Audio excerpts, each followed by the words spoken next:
Hello everybody, welcome to Also Rusty Buckets. This channel is finally monetized, which means I'm going to be making money off of you watching this video. It's finally happened. And that's really what's the point of doing anything if you're not making money. So that's my intro for this podcast.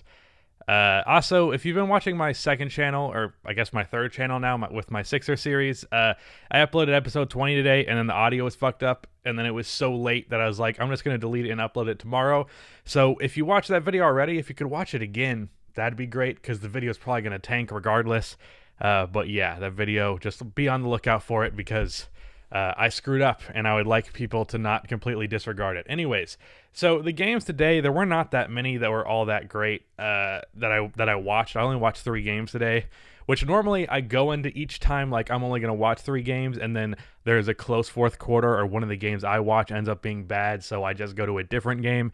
So that's generally been the case every night, but this time around I stuck with the 3 games I originally chose to watch, one of which was, of course, the Chicago Bulls game, which in hindsight I wish I did not watch because it was by far and away one of the worst games I've ever watched in my life.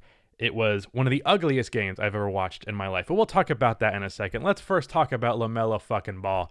LaMelo, he had a 36-point game like 2-3 days ago. I think it was against the Miami Heat.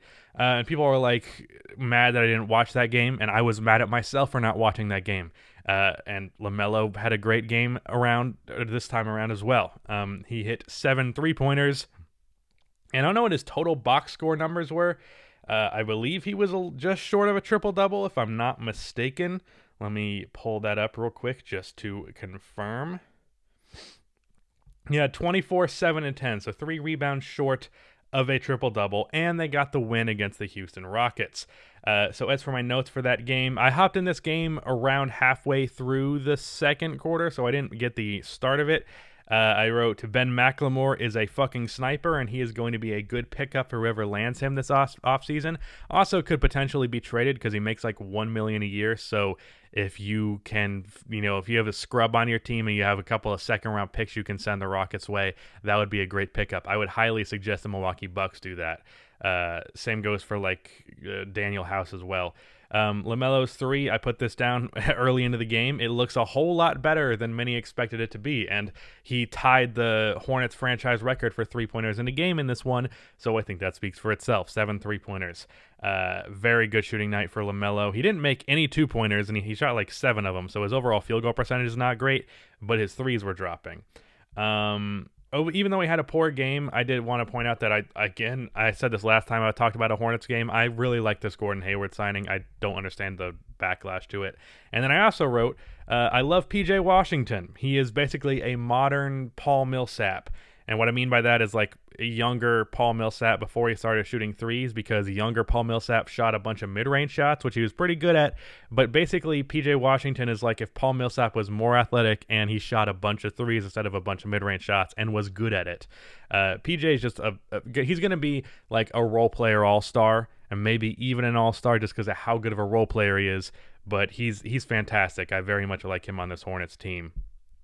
This game brings up another interesting conversation that happens around the Hornets right now, which is who should they keep between Terry Rozier and Devontae Graham. I've been on the camp of Devontae for a while now, but the more I look at it, Terry is arguably as good of a 3-point shooter, even though I definitely think that Graham is a better pull-up 3-point shooter. And then his playmaking is not as good, but it's not so much worse. And with LaMelo, that difference is not as important. It's difficult because Terry is a more efficient scorer, that's for damn sure. And even though, and a better defensive player, they're both short. So I don't know. It's interesting. It's definitely interesting what they do between those two. I wouldn't have a confident pick yet for sure. The Pacers shouldn't have let go of Oladipo. This was not a great game for Oladipo. I'm pretty sure his efficiency was pretty fucking bad, actually. He shot 39%, 7 for 18. But I do believe that the Pacers should have held on to him because he's been pretty good for the Rockets. He has not been standout, holy shit good, but he's been good. And I definitely think he's better than Karis LeVert. And that's literally all they got back for him. Let me see here. Jay Tate is someone I want to talk about. I believe he is a rookie. He is just very solid for the Rockets. Like, he's one of those players who, like, granted, this is only based on like 3 games of watching him, so there could be stuff that I've just missed. But he seems like the type of player who is not great at really anything, but is also pretty good at everything. Like, he's a big wing who can probably play both forward spots. He's good defensively from what I've seen. He also knows how to put the ball on the floor, a decent 3-point shooter, a confident 3-point shooter. He can drive pretty well because he's big. Defenders can bounce off of him. He's just a solid player. I'm interested to see what he can actually become. I also just put down LaMelo and Miles are a perfect combination, like perfect lob target, perfect lob thrower. I very much like those two together. Also, the refs called a foul on a Miles called a foul on Miles Bridges on a 3-point shooter from the Rockets, whose name I don't know, sadly. They called a foul on Miles, like saying he hit him, and then it turned out that Miles literally did not touch the guy. Like, if you watch the replay, he went around the guy who was shooting it, and they called a foul on it. Luckily, there was a challenge call from James Borrego and the Hornets, and they reversed it.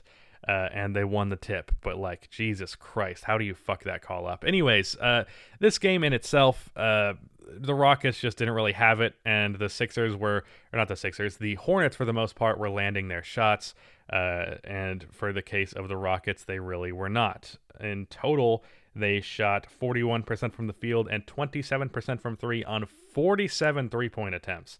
So not a good shooting night for the Rockets, and then the Hornets, their offense was flowing perfectly. So Bulls versus Wizards, this game was ugly. There was no Russell Westbrook in it. God, I don't want to talk about this game that much, so let's just... This was such a bad game. I don't know what to tell you, man. Zach LaVine started 3 for 3. I wish he would be more aggressive early more often. I wish he would take over early rather than waiting too later in the game when the Bulls are already at a deficit. Then I just put down... Can the Bulls please trade for Lonzo Ball? I really want them to trade for Lonzo Ball already. I wrote down a joke, which is shit. The irony of Thaddeus Young being our oldest player. Thaddeus Young, speaking of the devil, he had a backdoor cut lob. Here comes the left leg. Pass for a dunk. And the commentator of the Bulls, Stacey King, who is a fucking legend, he called him Thagic Johnson, which is just beautiful, and I had to point it out. Davis Bertans is what Lauri Markkanen was supposed to be. I think that speaks for itself. He had a very good shooting game here.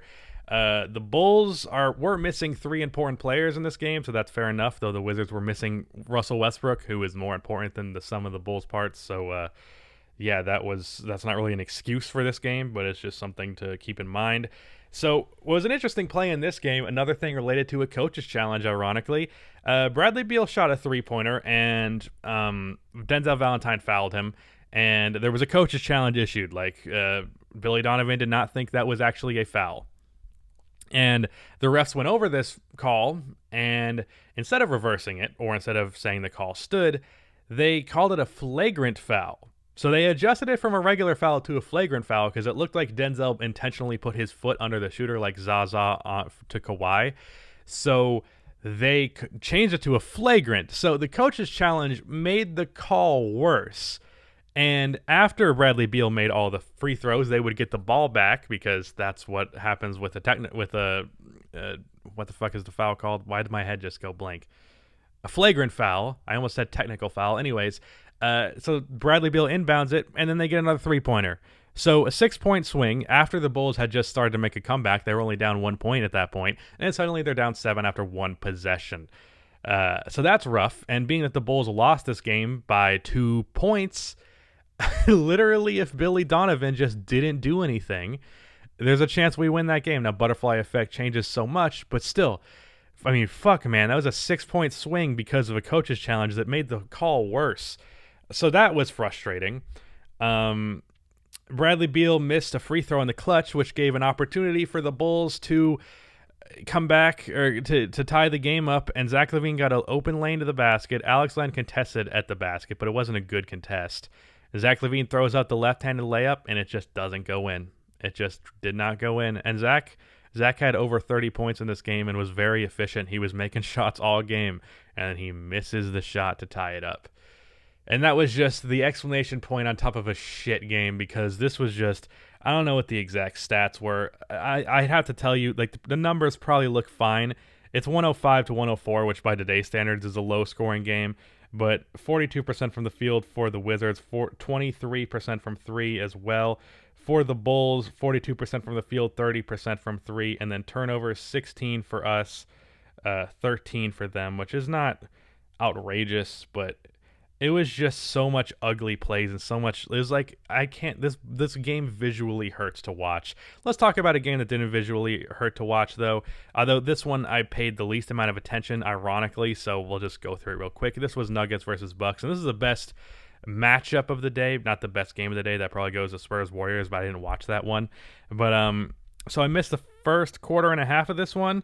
And then I just wrote down, damn, scoring is crazy these days, because I got in midway through the second and it was like 52 to 49. And it's like, that looks like a halftime score, and that's just what it is.